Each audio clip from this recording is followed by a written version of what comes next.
اعوذ باللہ من الشیطان الرجیم بسم اللہ الرحمن الرحیم الشیطان یعدکم الفقر ویامرکم بالفحشاء۔ دیکھو شیطان تمہیں ڈراتا ہے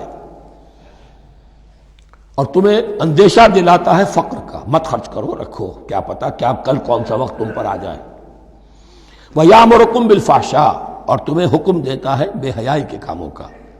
واللہ یعدکم مغفرۃ منہ وفضلا، اور اللہ وعدہ کر رہا ہے تم سے اپنی طرف سے مغفرت کا اور فضل کا۔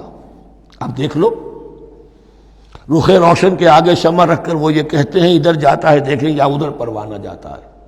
اب شیطان کی طرف جانا چاہتے ہو، اس کی بات ماننا چاہتے ہو، خوف رکھتے ہو کہیں ایسا نہ ہو جائے کہ فقر آ جائے مجھ پر، مجھے اپنا مال سنبھال کر رکھنا چاہیے، سینتر رکھنا چاہیے، تو تم شیطان کی چال میں آ گئے، تم نے اس کی پیروی کی۔ اور اگر تم نے اپنا اللہ کی راہ میں خرچ کر دیا، اللہ پر اعتماد کرتے ہوئے، وہ میری ساری حاجتیں پوری کرے گا، آج کر رہا ہے کل کرے گا انشاءاللہ۔ تو یہ ہے واللہ یعدکم مغفرۃ منہ وفضلا واللہ واسع علیم، اللہ بہت وسعت والا ہے، اس کے خزانوں کی کوئی محدودیت کا تصور اپنے ذہن میں نہ رکھو، اور سب کچھ جاننے والا ہے۔ یؤتی الحکمۃ من یشاء، لیکن یہ باتیں حکمت کی ہیں، ایک ہے ظاہر ایک ہے باطن۔ باطن جو ہے وہ حکمت سے نظر آتا ہے، ظاہر تو سب کو نظر آ رہا ہے۔ کسی شے کی حقیقت کیا ہے، اہل نظر ذوق نظر خوب ہے، لیکن جو شے کی حقیقت کو نہ دیکھے وہ نظر کیا، وہ حقیقت جس پر عیاں ہو جاتی وہ ہے حکیم۔ اور حکمت اصل میں نام ہے انسان کے عقل اور شعور کی پختگی کا۔ جب محکم ہو گئی عقل، اس کا شعور پختہ ہو گیا، استحکام اسی سے بنا ہے حکمت۔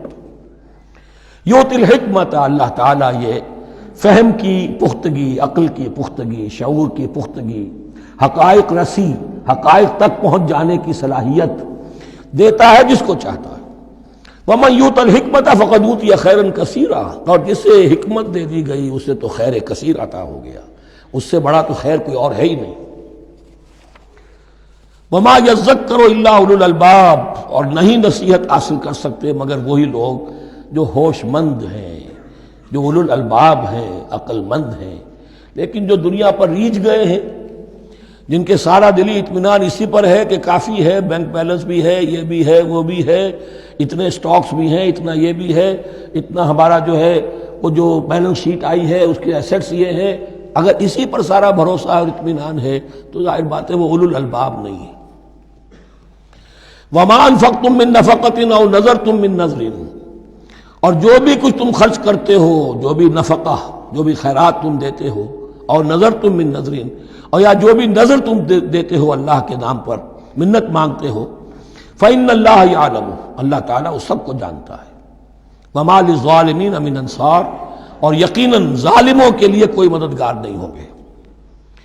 ان تبدوا الصدقات فنعما ہی، صدقات کو تو اگر تم کھل کر اعلانیہ دو تب بھی ٹھیک ہے، اور خاص طور پر زکوٰۃ کا تو معاملہ اعلانیہ ہے ہی ہے۔ ان تبدوا الصدقات، ظاہر کرو، برملا اعلانیہ دو تو بھی ٹھیک ہے، کم سے کم فقراء کا حق تو پہنچ گیا، کسی کی ضرورت تو پوری ہو گئی۔ وَإِن تُخْفُوهَا، لیکن اگر تم انہیں چھپاؤ، اب یہ ہوگا صدقات نافلہ کے لیے۔ ایک جو صدقات جو ہیں کہ جو لازماً دینے ہیں واجبہ، ان کو تو ان کے لیے اخفاء نہیں ہے، یہ دین کی حکمت کو ذہن میں رکھیے۔ فرض عبادات اعلانیہ ادا کی جائیں گی۔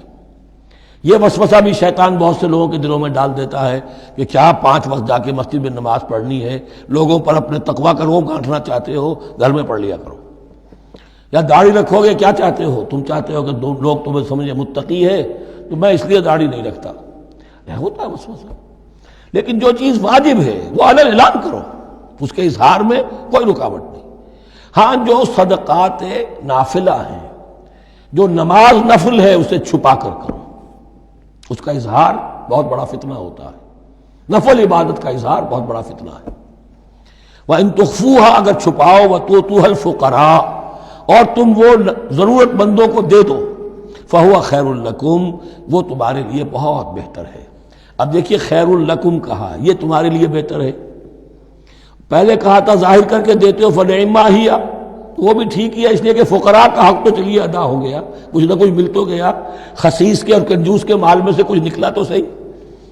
ان تبدوا الصدقات فنعما هي وان تخفوها وتؤتوها الفقراء فهو خير لكم ويكفر عنكم من سيئاتكم، اور اللہ تعالیٰ دور کر دے گا تم سے تمہاری برائیوں کو۔ واللہ بما تعملون خبیر، اور جو کچھ تم کر رہے ہو اللہ تعالیٰ اس سے باخبر ہے۔ صدق اللہ العظیم۔